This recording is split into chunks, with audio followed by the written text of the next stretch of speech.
and welcome everyone to the defense of my master thesis on smart retail, impact assessment of emerging technologies in the retail sector. My name is Elisa, and I'm going to talk to you a little bit about the impact of 5G adoption on the retail sector today. So I've just introduced myself, so next up I'm going to talk to you about my choice of topic, why I think 5G is such an important trend in the retail sector, which is then going to segue into the research questions, which center around the factors of technological adoption in the retail sector. Then we're going to talk about existing literature a little bit more and the models that have been used to study this, as well as the new model that I propose that we use to study technology adoption. And then we're going to discuss it a little bit more, including the limitations and the next steps. So if you have to know one thing about 5G is that it is inherently interconnected to the Internet of Things. The Internet of Things is a network of physical objects, the things that are embedded with sensors, software, or literally any other technology that allows it to connect and exchange data with other systems over the Internet. Two things are important in this definition. One is the machine-to-machine communication, so the device-to-device communication. And in the Internet of Things essentially has evolved to be a catch-all phrase for anything that relates to sensor data, anything that's like real-time analytics, as well as smart technology in the consumer electronics system. Think about your smart fridge that connects to your smartphone. This is also device-to-device communication. And the Internet of Things has been able to deliver in that regard, but otherwise it hasn't really been able to deliver on its key promise, mainly because of connectivity issues, right? So with the emergence of 5G, and that's the second important point of the definition, 5G is the fifth generation network and is about 100 times faster than existing 4G technology. Internet of Things are much more likely to deliver on their promise, and which is why it's very exciting, especially for the retail sector. So the retail sector is very excited about this. So Gartner actually ran an analysis that about 90% of corporate retail strategies would explicitly mention information as critical enterprise assets and analytics as an essential competency. That's mainly due to three reasons. The first one is improved customer experience. So companies now kind of try to mimic customer intimacy through, for example, online ads, but IoT promises to do something a little bit more authentic, meaning it wants to use the brick and mortar retail stores to evolve them into a center of kind of the customer experience using sensor data. So sensors all across the store would then track a customer path through the store, which can help managers actually improve store layout and merchandise placement strategies. It also gives you a lot more data and therefore a better overview of in-store analytics. So not only do we now see transactional data on the customer, so we see what they've purchased, but we're also much easier to track what they didn't purchase and what they've contemplated to purchase. And hence, we may actually be able to nudge them into making additional purchases through personalized discounts and recommendations. So this is the front end. On the back end of the side, we do see an optimized supply chain. So connected devices would actually provide retailers with the opportunity to help optimize operations in the face of a complex, kind of globalized supply chain, as well as increasingly important digital channels and generally a more demanding customer. Using sensoring technologies such as RFID, for example, you can precisely track inventory across the supply chain.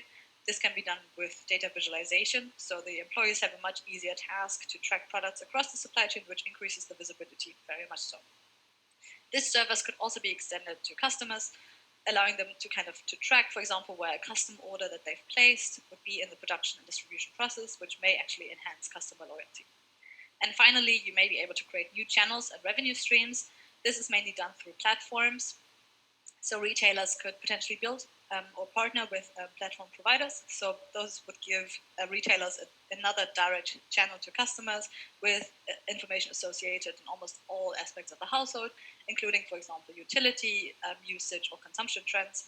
And this would help build retailers drive a more targeted approach by integrating connected platforms with existing e-commerce strategies, essentially allowing them to offer new services such as automated replacements of products just based on consumption patterns and monitoring perishable goods. So as you can tell, there is a lot of potential how we can use 5G and IoT in the retail sector, and actually Deloitte estimates that this improved connectivity from 5G is likely going to add $12 billion in retail revenue by 2021. So this is why there is a lot of excitement from the retail side, and hence why it's important and for us as researchers also to study the adoption of 5G technology in the retail sector. And there's a lot of academic interest into what are the main driving factors behind this as well. So we're going to look into the main factors impacting the adoption of 5G in the retail sector, and we're also going to look at what existing models are there to explain this, and to what extent are they actually equipped to do so, and what are the constraints that they face. So let's dive straight in. The existing literature started off with the technology adoption model, and it started off with just kind of the right-hand side. So that limited the dependent variables on attitude to use and intent to use to perceived usefulness and perceived ease of use. And perceived usefulness is essentially an exogenous variable. It just measures the extent to which an individual believes that a system would enhance their job. So how does this technology make your life easier? On the contrast, you have defined ease of use, which is an intrinsic variable, which essentially is just the degree to which you would think that a particular system would be free of physical or mental effort to use. So to what extent is there an upfront mental kind of cost for you to invest or to adopt a system? And while this is kind of nice, it doesn't really give us a lot of explanatory power onto the factors that impact the adoption of 5G. So the next step of the technology adoption model has been to include the left-hand side, which essentially are the four factors you see. So you have two types of factors. You have the kind of the social factors, which are subjective norm and job image, and then you have the more static factors, which are job relevance and results demonstrability. So subjective norm is the perception that the person's perception that most people who are important to them think that they should or shouldn't perform a behavior in question. And this has two impacts. So it has the compliance effect, which essentially people sometimes you just need to comply with what other people tell you to do, either from a superior perspective or because those people have some level of influence over you. And then also the internalization effect, which is just the direct influence of what do other people think of me using this technology. In a little bit differently, image is the degree to which a use of innovation is perceived to enhance one's status in a social system more generally.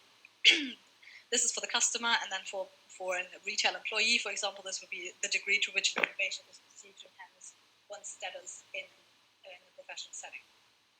And then onto the static factors, we have job relevance and results demonstrability. Job relevance essentially is just the extent to which the technology is suitable for the performed job, or to what extent is the technology able to perform certain tasks.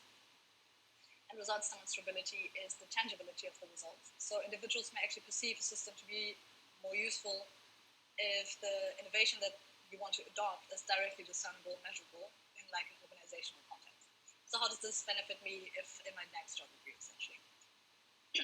Again, this doesn't really give us a lot of explanatory power into what are the factors that may impact the adoption of 5G technology on an individual level, as most of those performed analyses to show the statistical significance of those factors are retrogressive regression analysis that limit kind of the predictive power to determine which factors are going to lead to the future adoption of new technologies.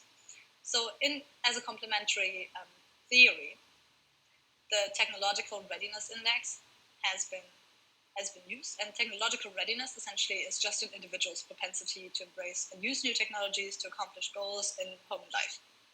So there are four dimensions to it: experience, exposure, awareness, and knowledge, all of which have shown to be positively correlated to perceived ease of use as well. And the level of granularity is much higher. So essentially, the main takeaway is that this level of granularity, so the level of the individual on which the technological readiness index has been performed, may improve the limitations of the explanatory power of the technological adoption model. So all of those 7 factors you see here will positively impact one of the factors on the technology adoption model.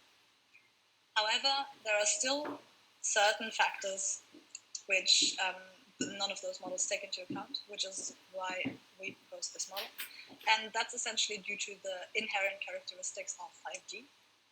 So the technological adoption model has kind of aimed to generalize explanatory power across systems, and we need to adjust this model to accommodate the adoption of 5G.